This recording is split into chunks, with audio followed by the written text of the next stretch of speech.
Hello, everybody, and welcome back to another episode of World Cup Group Talk, where today we're talking about Group A, the group that's going to kick things off for this competition. In this series, I will be joined by a featured guest that will focus on one of the nations in the group, and today we're joined by Philip O'Connor to talk about Norway. Philip is a massively knowledgeable journalist, author, writer, and podcaster that covers plenty of things, but specifically Norwegian and Irish football, with occasionally Scandinavian football as well. No better person that knows the ins and outs of the Norwegian women's national team, who's followed them for as long as Philip has, who knows exactly what goes on in the camp. And so Philip is our man to talk about Norway. So let's jump into it.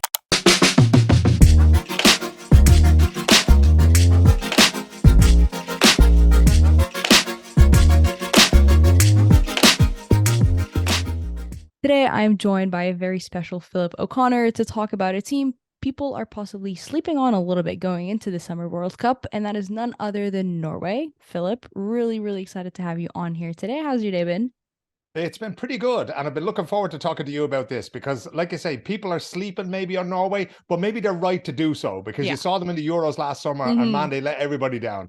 I talked them up so much before that tournament, Mariam, and they came out it just didn't work out for them at all. But I do think that they're on the road back, and they are one of the teams to watch out for in the Women's World Cup this summer.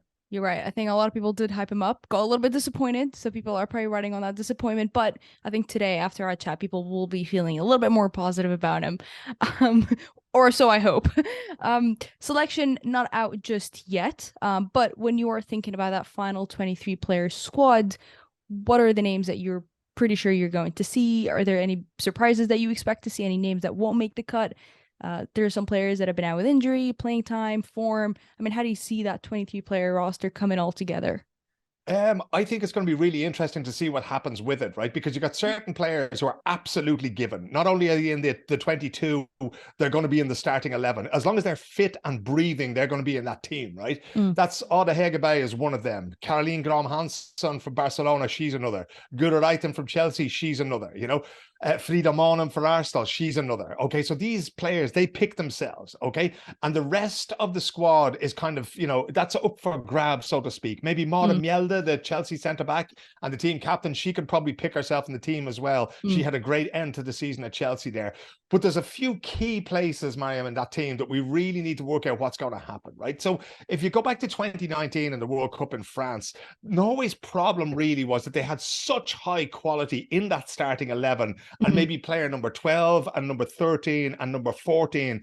Karina Sævik came off the bench early in that tournament and really I think she actually started the second game because she played so well. That was kind of a shock to some people, but they didn't have the depth of squad that they needed to take it all the way against England, right? They just got tired, and England just could rotate in and out world-class players, right? Norway at that time didn't have that luxury.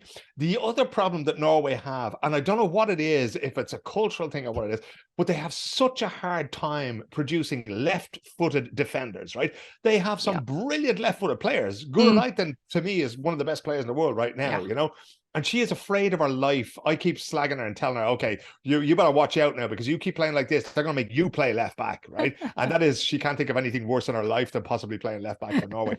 But for some reason, it's been so difficult. So 4 years ago in France, it was Christina Minde, who now plays for Rosenborg.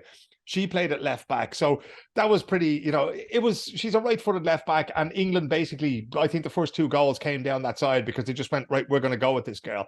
Yeah. And unless they fix that, last year, or was it last year, the Euros? Yeah, when they played in the summertime there, they tested Julie Blackstone.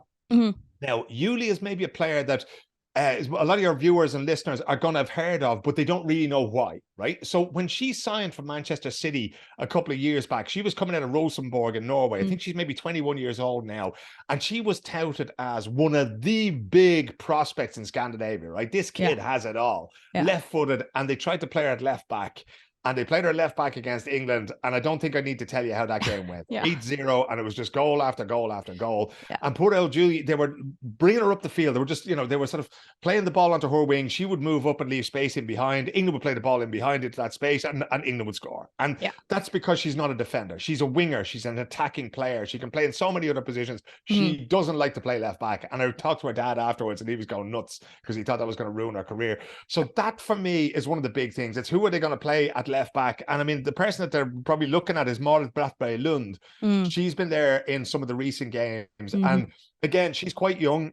She's not that experienced, but she's a defender. Okay. She's what Guro Leiten and Julie Blackstad aren't. She knows how to hold a line. She knows how not to get sucked up the field. Right. So her, for me, she has to be in that squad. Like I say, if she's above ground or breathing, she's got to be there. And the last one I'd say to that I think is really, really important is the goalkeeper situation, right? So they missed out on Cecilia Fiskestan. She missed the Euros last year. She was on crutches there working for Norway's TV2, I think it was. Absolutely brilliant goalkeeper, right? If she's fit for me and above ground, she starts. That's it, you know. She's back playing with Lillestrøm with LSK, and she's played some games, that kind of thing. She hasn't played for the national team, I think, since April 2022. And that's when around the time she got hurt, she tore a cruciate ligament. For me, she has to play, okay? Because the goalkeepers that they have are good, but we can't underestimate the trauma of what happened last summer, you know? So the poor girls, like the three goalkeepers that were there, that was so hard for their confidence, you know, to be there for those games, and just nothing rhymed. Nothing worked for them at all. So they're the keys for me. It's Cecilia being in goal. It's Marit playing left back. And then after that, I think they're pretty solid, because I think they can make permutations there with Tuva Hansson of Bayern Munich, with Maren Mjelde from Chelsea. You can pick pretty much anybody at right back and put them in there. But they are really the ones that they need to fix, because that's where they came up so short last year in England.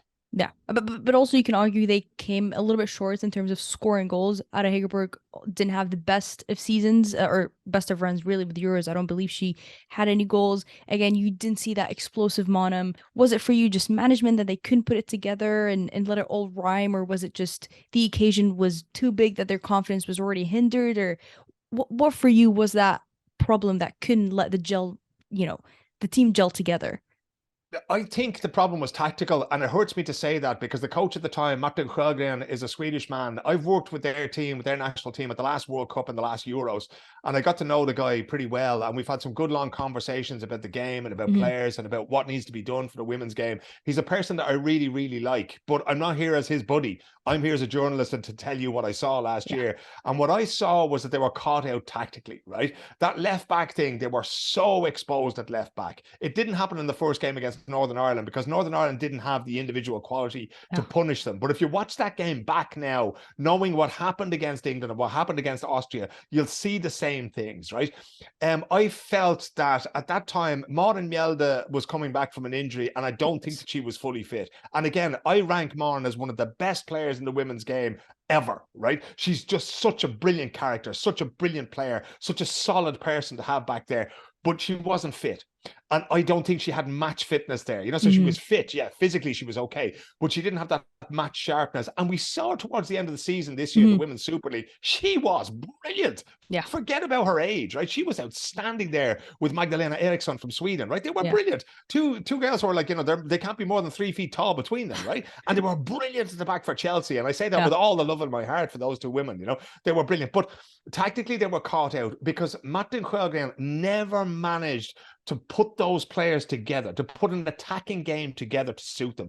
I couldn't believe, to be honest, when I was sitting there watching Guro Leiten play, Caroline Grom Hansen play, Ada Hegerberg play. These girls have played with each other pretty much since they were kids, right? They know how to do this. But what really didn't click for me was the central midfield, right? Because it was Monum and somebody else. Yeah. So it was going to be Monum and Vilde Boerice. It was going to be Monum and Ingrid Sjösta Engen, who plays for Barcelona.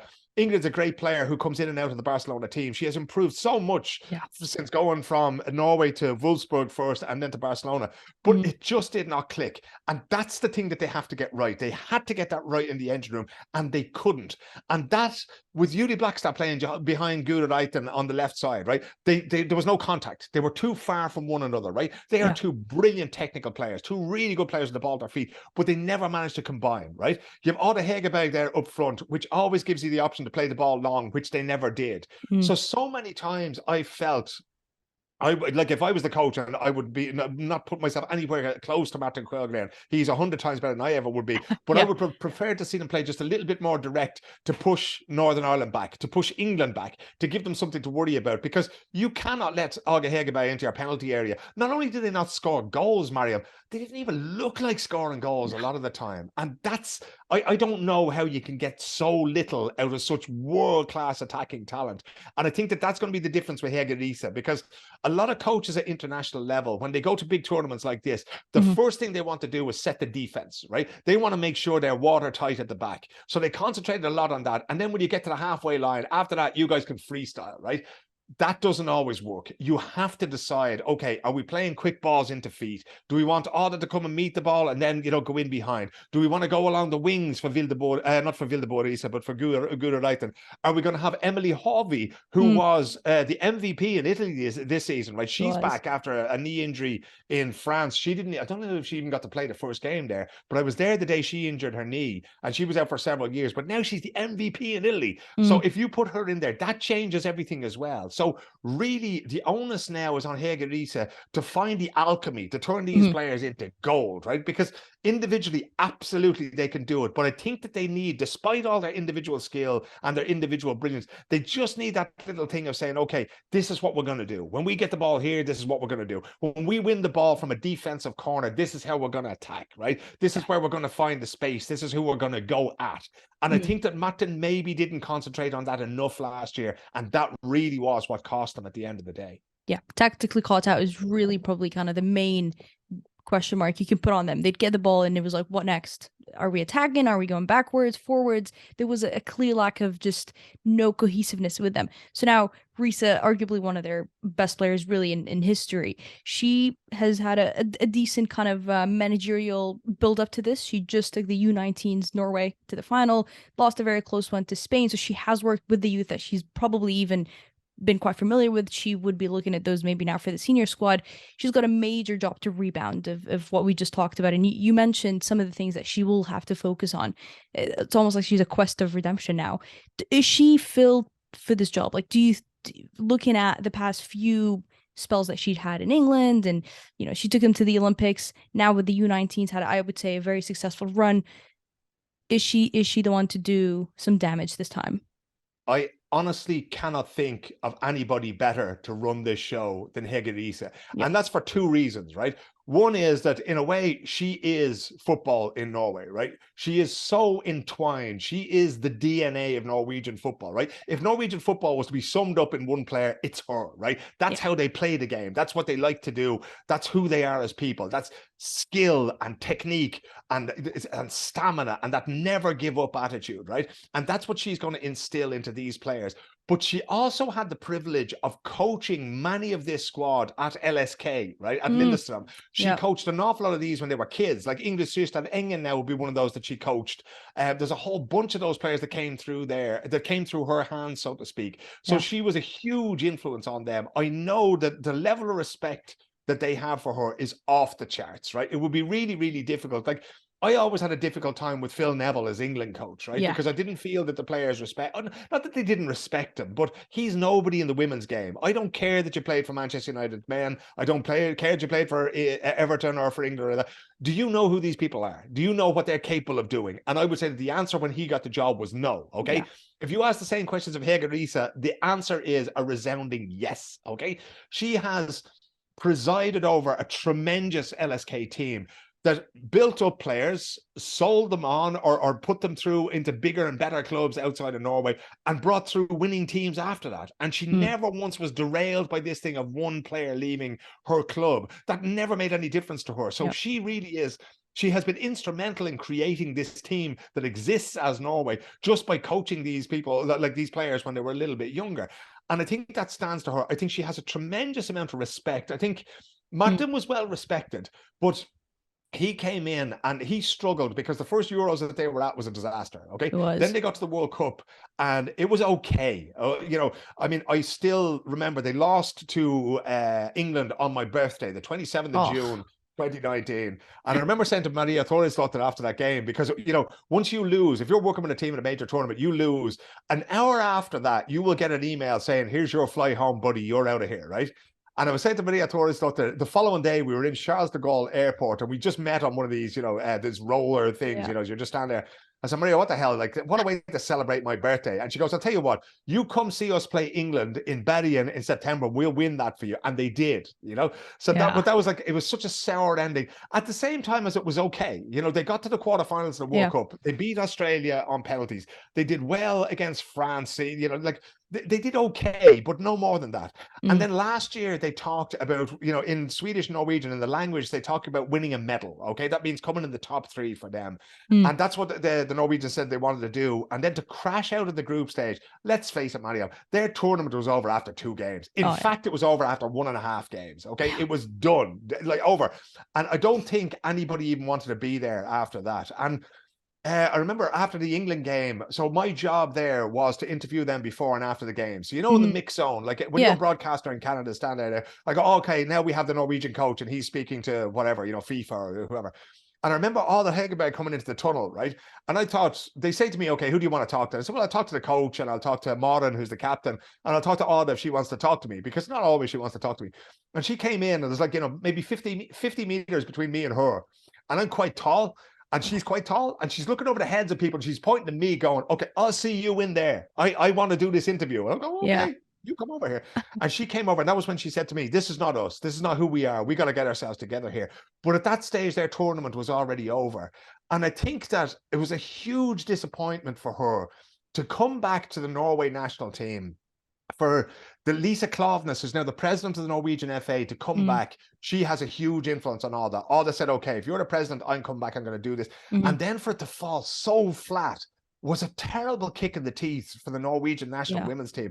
Let's not forget, these are one of the few women's teams. This is one of the few teams that have actually won this tournament, right? Yeah. Forget Germany, the US. Norway won this tournament before. They have history, right? This is like, okay, they're not the Boston Celtics of this thing, but hey, they're Denver Nuggets at least, right?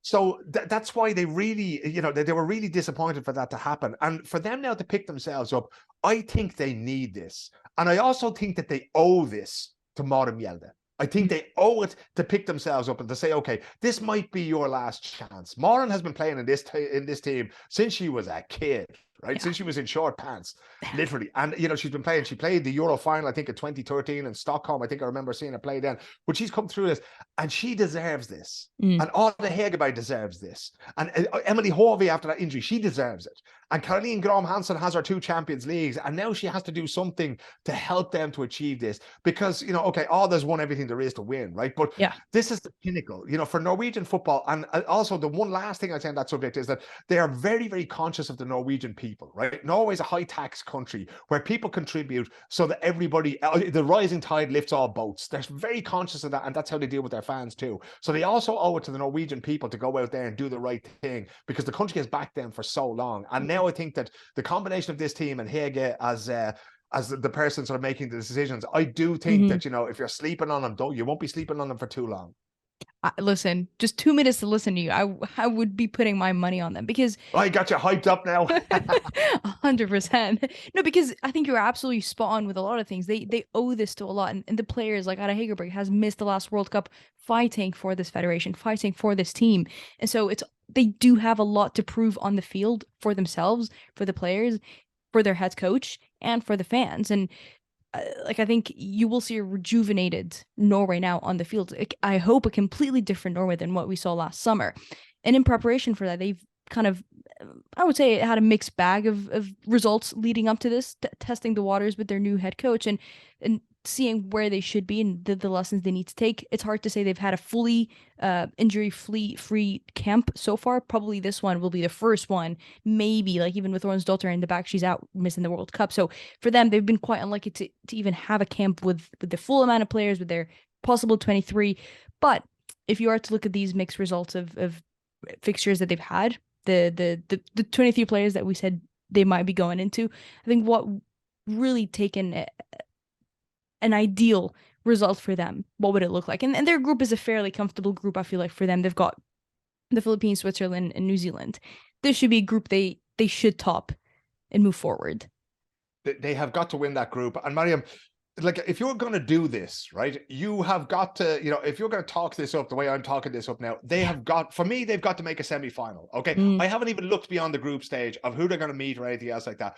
But I'm sorry, girls, I'm putting it up to you now, right? You have the individual quality to beat any team in the world on your day, right? Now, I would say forget the results. I was in Gothenburg there a few weeks back when they played Mm. Sweden, and Frida scored in the 6th minute of stoppage time for a 3-3. I don't 3-3. care about any of that, right? Anything they do in friendlies or tournaments, that kind of thing, I don't care about any of that. It's a process over results the whole time for me, right? That's what I'm looking at. I Mm. want to see, okay, what are they trying to do here, and how well are they executing that, right? And that has been the thing for me that I'm starting to see. I wouldn't say it's 100% there yet, but I'm starting to see the bones of a game where it's mixed up. It's okay, there is that individual skill and responsibility, but there's also, okay, this is what we're going to do on defense, and we're not going to screw around here. We're going to get the ball into the wings as fast as possible. We're not going to Mm. lose it in the center of midfield. We are going to let Frida Monum, she has won the battle of the central midfielders, right? So before it would have been Frida Monum, Ingrid Engen, and Vilde Boerisa of Manchester Yeah. United. And they would have been, the three, like 2 into 3 doesn't go. So somebody's going to have to sit in the bench. Yeah. And that was, Vilda hasn't had a great time at Manchester United, so she's going to have No. to sit there, right? So she's going to have to suck that up for a little while. But England hasn't really adapted to playing with Frida Monum, despite the fact that they played so long together, that Yeah. sometimes they still look like strangers on the field, right? And that's, I know it sounds like a weird thing to say, but they haven't quite worked each other out yet. Okay, if you're going to go forward, I need to drop back, and vice Yeah. versa, because otherwise you leave a big hole in the midfield.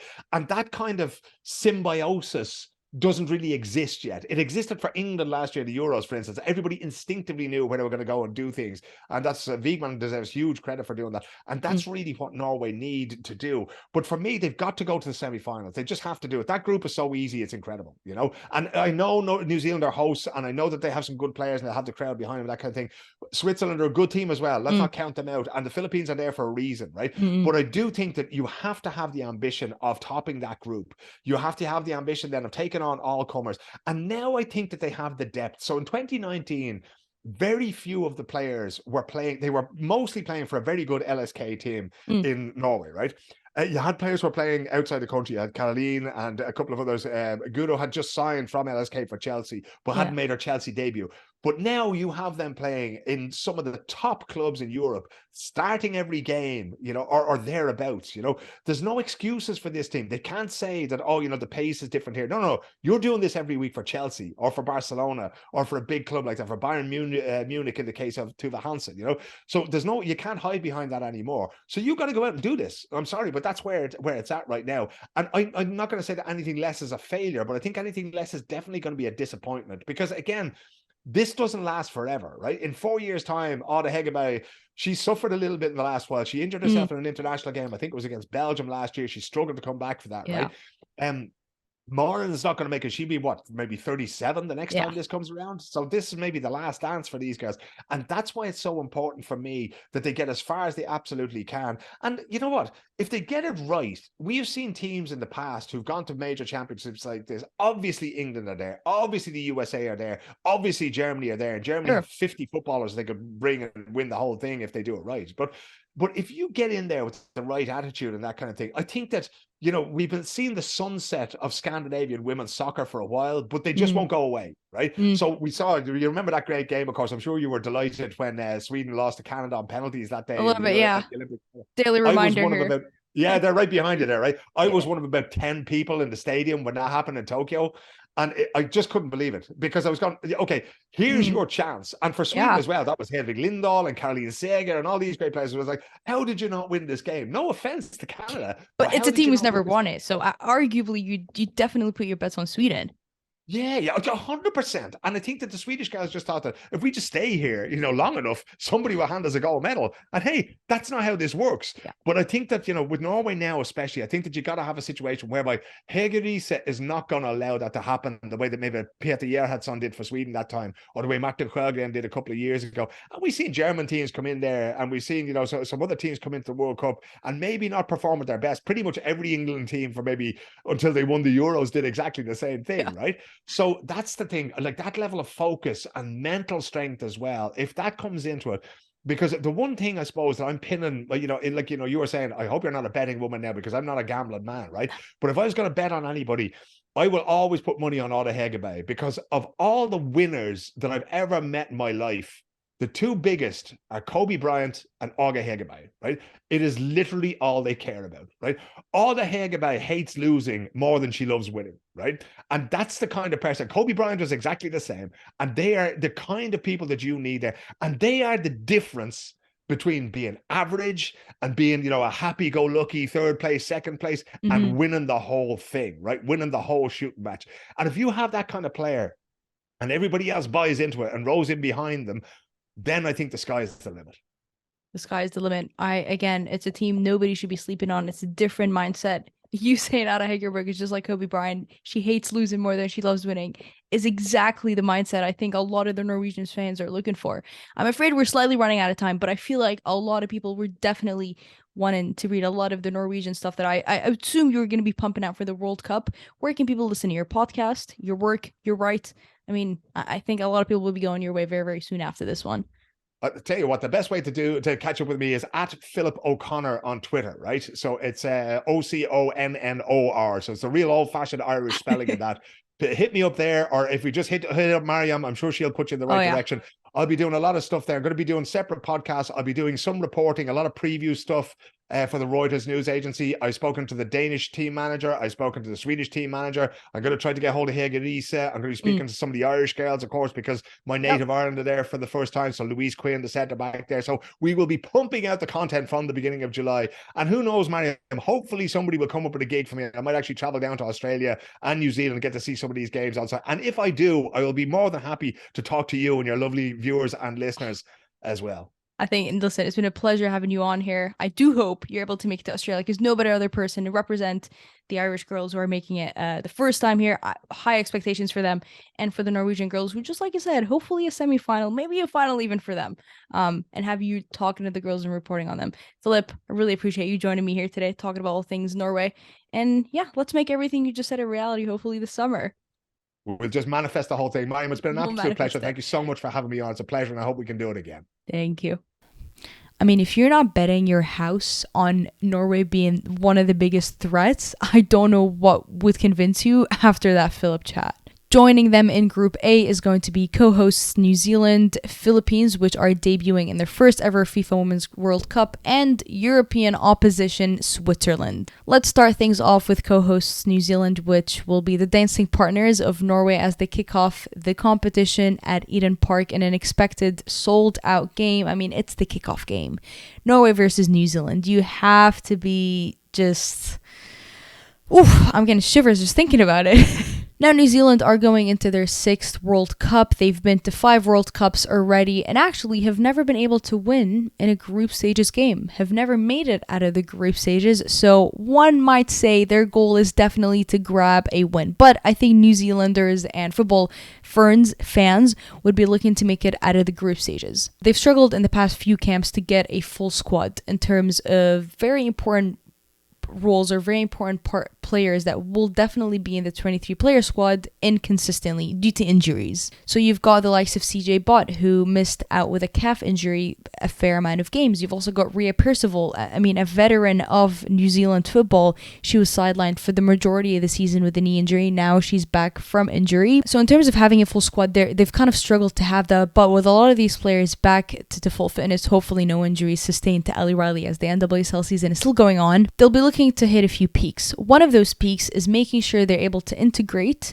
the veterans with the youngsters. And I say the youngsters because right now is a very, very kind of like fun and interesting moment of time for New Zealand football. You may or may not know that back in 2018, so just 5 years ago, the U17 New Zealand women's team won bronze in the World Cup. A lot of those players in the U17 squad that achieved bronze have been called up to the senior squad multiple times. No, I can't for sure put my finger on certain names because the squad is not out as the time of recording, but looking at the recent call-ups, there's a significant amount of these performers that did really well in that World Cup that are going to be in the senior squad this time, and I do expect a lot of eyes to be on those younger ones. Now, it just happens to be that their head coach Klimkova has worked with youth systems in the US, in New Zealand, in her home country of Czech Republic, so they've given a person who has worked in the youth structure this role. And again, this is why I say now it's a very interesting time, because they need to hit this peak of integrating the youngsters with the older ones, which they have tried to do consistently in the past few friendlies. But again, I think with a lot of these important names missing, it's hard to say if they've accomplished that or not. One of New Zealand's major issues that has been quite apparent in the last few friendlies is that even though they sit quite deep, they're still defensively weak and vulnerable.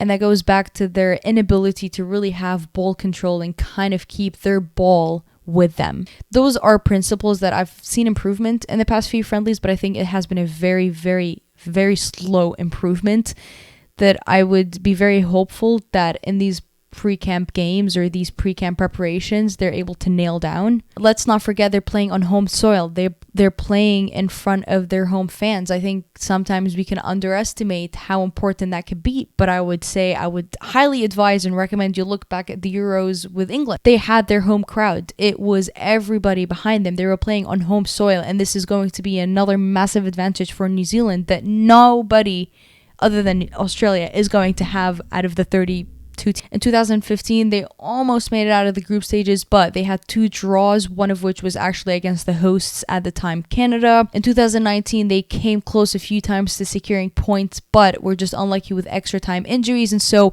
both in the 2015-2019 World Cups, it was like they missed that last piece of grittiness, that last piece of like final push on the edge almost. And I would say now, having experienced that and having been through the 2015 and the 2019 close games, it's those peaks that you're trying to hit. I keep referring to peaks, but for New Zealand, that's exactly what it's about. If you want to make it out of the group stages, you really would want to make sure you win a game. And for New Zealand, this will be something they need to check off their checklist. I mean, they've never won a World Cup game, and now, if not now, then I don't know when you can do that. Making sure you're using these lessons from the previous World Cups is going to be important. Making the most out of your players who've just come back from injuries, the veterans, integrating, gluing that chemistry between the youngsters who have been in a World Cup that they've claimed bronze, and those ones who are already experienced and have been to as many World Cups as they have been is going to be crucial. Using that home crowd behind you is an advantage that you need to make the most out of it. So for New Zealand, making out of the group stages would not be like a massive, oh my god, like shocker moment.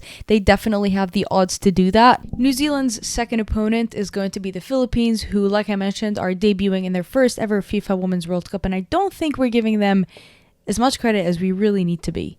Since former Matilda's head coach, Alan Stachich, has been appointed, they have gone to win the AFF Women's Championship. They became semi-finalists in the Asian Cup, which is how they ultimately secured their World Cup spot. They were also able to win bronze in their Southeast Asian Games and currently hold their highest ever FIFA ranking that they've reached, which is a 49. Now, Alan had a very long run with the Matildas, and one would say quite kind of a successful one. He got them into the quarterfinal of the World Cup in 2015, also quarterfinalists in the 2016 Olympics, won the Asian Cup in 2014 and 2018 with them. So he has definitely done a good job with the Matildas in terms of experience. He came into this Philippine side an experienced man on how to take teams into a deeper run. When he took on the Philippines, it was a very different role in terms of this team, in terms of funding is very different, the caliber of players, the professionalism of the players that you're working with, the structure, the amount of camps you get a year.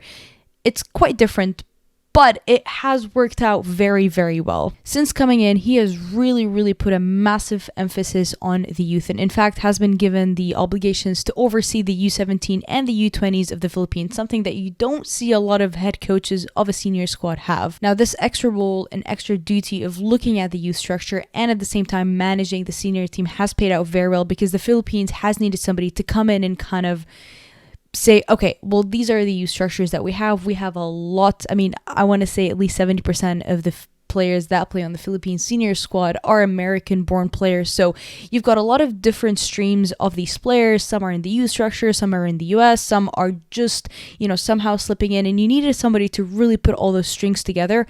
And Alan has done that perfectly with them. An Asian team like this particularly used to play very low block, very like let's just sit in the back, defend for our lives, and just get smothered by other teams.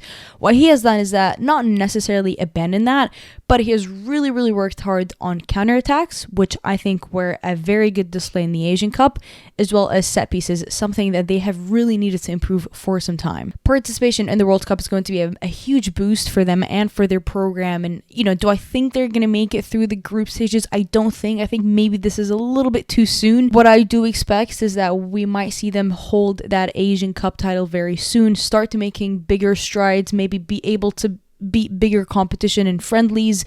That exactly is what I would say their next leap is. But looking at their consistency of improvement over the last year or two, I think they're definitely on the right track, and participating in the World Cup is definitely a big checklist of being on the right track. The third and final team, we've got Switzerland. Now, Switzerland have been a little bit underwhelming in terms of the last recent performances as well in last year's Summer Euros. But we are definitely seeing maybe a new era of Switzerland because they're currently working with a new manager after the departure of Niels Nielsen. They're working with former Zurich manager Inka Griggs, a very big name in German football. She holds the most amount of goals in the Frauen Bundesliga. She's got 64 goals and 96 appearances for Germany. In 2019, she also coached a 4th Division Germany men's team, and so, definitely has been taking big leaps in her managerial career, and now she's given the big task of making sure that Switzerland are able to go through the group stages. You'd be surprised to know that this is Switzerland's second World Cup appearance. Their first appearance was in 2015 in Canada when they were being managed under Marina